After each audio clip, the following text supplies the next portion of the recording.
I was standing in my kitchen at 3 a.m. again, staring at my phone screen. Another sleepless night, another spiral through old messages, checking if people had read my texts, wondering why that comment from weeks ago still burned in my chest like acid. My wife found me there. She didn't say anything at first, just stood in the doorway watching me scroll through conversations looking for what? Evidence that I mattered? Proof that the ache in my chest wasn't justified? "You're doing it again," she said quietly. I knew what she meant. The checking, the replaying, the way a single raised eyebrow from my boss could destroy my entire week. The way I'd spend days dissecting a friend's tone, convinced they hated me now. The way rejection, even imagined rejection, would send me into this tailspin where nothing else existed except the pain. "I can't help it," I told her. It all hurts too much." She came closer and I could see the exhaustion in her eyes. Not from lack of sleep, but from watching me destroy myself over and over again. "Remember when you used to paint?" she asked. "When you'd lose entire weekends in your studio?" I did remember. Before I became this raw nerve of a person who couldn't handle a slightly cold email without questioning my entire worth. Before every human interaction became a minefield where one wrong step meant days of agony. "That was different," I said. "I was different." "What changed?" I wanted to say everything, nothing. I didn't know. All I knew was that somewhere along the way I'd become so fragile that existing felt like walking through the world without skin. Every breeze was a hurricane, every glance was judgment, every silence was rejection. The next morning I called in sick to work, not because I was physically ill, but because my coworker had disagreed with me in a meeting the day before, and the thought of facing them made my chest tight with panic. This was my life now, avoiding, hiding, shrinking my world smaller and smaller to minimize the chances of being hurt. I tried everything people suggest, the meditation apps that promised inner peace, the self-help books about not taking things personally, the therapist who told me to challenge my negative thoughts, the friend who said I just needed thicker skin. But here's what nobody understood. I wasn't choosing to be hurt by everything. It was like having an emotional autoimmune disease, my entire system attacking itself over the smallest perceived threats. A friend taking too long to respond to a text became proof they were pulling away. A neutral expression became evidence of disgust. A canceled plan became abandonment. One afternoon, I was in a used bookstore, hiding from the world as usual, when I overheard two people talking in the philosophy section. One was older, maybe in his 70s, wearing a worn cardigan. The other looked like a graduate student, earnest and frustrated. "I don't understand," the younger one was saying. "I've done everything. I've set boundaries, I've practiced self-care, I've worked on my self-esteem, but I still feel like I'm bleeding out from every interaction." The older man pulled a book from the shelf, something by Jung, and said something that made me stop breathing. "You're trying to armor yourself against the world, but the war isn't out there, it's in here." He tapped his chest. "Every wound you think others are inflicting, you're actually reopening it yourself, over and over, because you never let the original one heal." I pretended to browse nearby, desperate to hear more. "Think about it," he continued. "Why does that specific criticism destroy you while others bounce off? Why does that particular type of rejection send you spiraling? It's not random, you're not weak, you're just fighting the wrong battle." The younger person was quiet for a moment. "So what do I do?" "Stop trying to become invulnerable. Start trying to understand why you're already wounded." I left the bookstore with 3 Jung books I couldn't really afford and a feeling I couldn't name. That night, instead of scrolling through my phone looking for evidence of rejection, I did something different. I sat with a notebook and wrote down every interaction that had hurt me that week.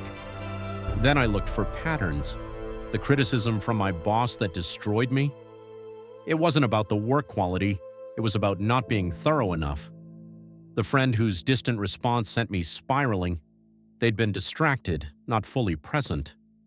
The family member whose comment still stung weeks later, they'd implied I was too sensitive, and suddenly I saw it. Every single hurt traced back to the same wound, the terror of being seen as not enough, not thorough enough, not important enough, not strong enough. It wasn't that everyone was hurting me, it was that anything touching this specific wound felt like agony. But here's where it gets interesting, and honestly, a bit terrifying. I started paying attention to what happened right before the hurt. Not what others did, but what I did internally. And I discovered something that changed everything. I was constantly scanning for evidence of my not enoughness. My brain was literally primed to interpret neutral events as rejection, normal interactions as criticism, simple human distraction as abandonment. I was setting myself up to be hurt before anyone even opened their mouth. There was this moment with my sister that really drove it home. She called to cancel lunch plans. She had a sick kid. Normally, this would have sent me into a spiral. She's pulling away. She doesn't value our time together. I'm not a priority. But this time, I caught myself in the act. I watched my mind immediately jump to, "I'm not important enough," before she'd even finished explaining. I saw how I was about to take her kid's stomach flu and make it about my worth as a person, and for the first time I could almost laugh at the absurdity of it.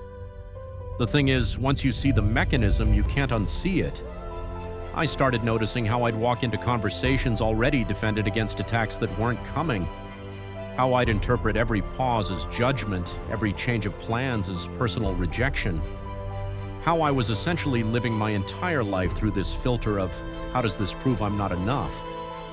My wife noticed the change before I did. "You seem lighter," she said one morning, about 3 weeks after that bookstore encounter. I was making breakfast and I realized she was right. My chest didn't have that constant tightness. I hadn't checked my phone for validation in hours. A work email that would have previously ruined my day had barely registered. "I think I figured something out," I told her. And I tried to explain what I was discovering, how the hurt wasn't coming from outside, how I'd been unconsciously seeking evidence of my deepest fear, how I'd been reopening my own wounds and blaming everyone else for the blood. She listened, then said something that hit me hard. "So all those times you thought I was being cold or distant, I was projecting my fear onto you, making you the villain in my own internal drama." We sat with that for a moment. All the fights that started from nothing. All the times I'd accused her of pulling away when she was just tired. All the energy we'd both spent managing my emotional reactions to things that weren't even happening. Here's what I've learned. The people who hurt us most are usually just walking through their own lives, dealing with their own struggles, completely unaware they've stepped on our invisible wounds. That comment that destroyed you? They probably forgot they even said it. That rejection that kept you up for weeks? They might have just been having a bad day. This isn't about excusing hurtful behavior or pretending nothing affects you. It's about recognizing that when everything hurts, when everyone seems to have the power to destroy you, the problem isn't that you're too sensitive or that the world is too cruel. The problem is that you're living from an unhealed wound, and everything that touches it feels like death. I still have hard days. Someone's tone still sometimes sends me spinning. A perceived slight can still knock me off balance. But now I know what's happening. Instead of armoring up against the world or shrinking my life to avoid potential hurt, I go internal. I ask, what wound is this touching? What am I making this mean about my worth? What story am I telling myself that turns a neutral event into a catastrophe? And slowly, interaction by interaction, I'm reclaiming my life from the tyranny of hypersensitivity.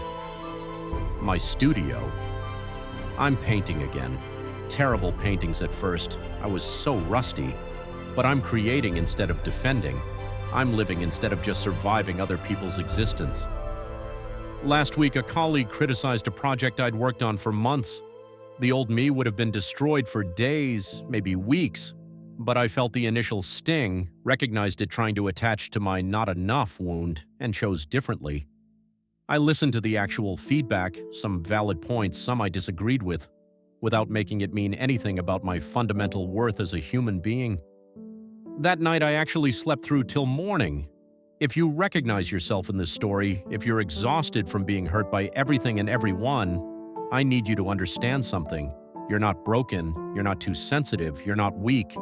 You're walking through life with an unhealed wound, and you've unconsciously organized your entire existence around protecting it while simultaneously ensuring it keeps getting hit.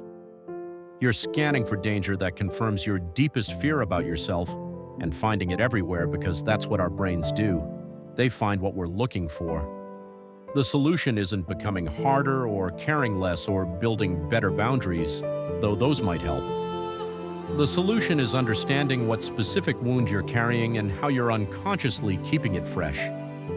It's recognizing that the call is coming from inside the house, that you're often hurting yourself with your interpretations and projections long before anyone else has a chance to. This isn't about blame, it's about reclaiming your power. Because as long as you believe the hurt is coming from outside, you're helpless.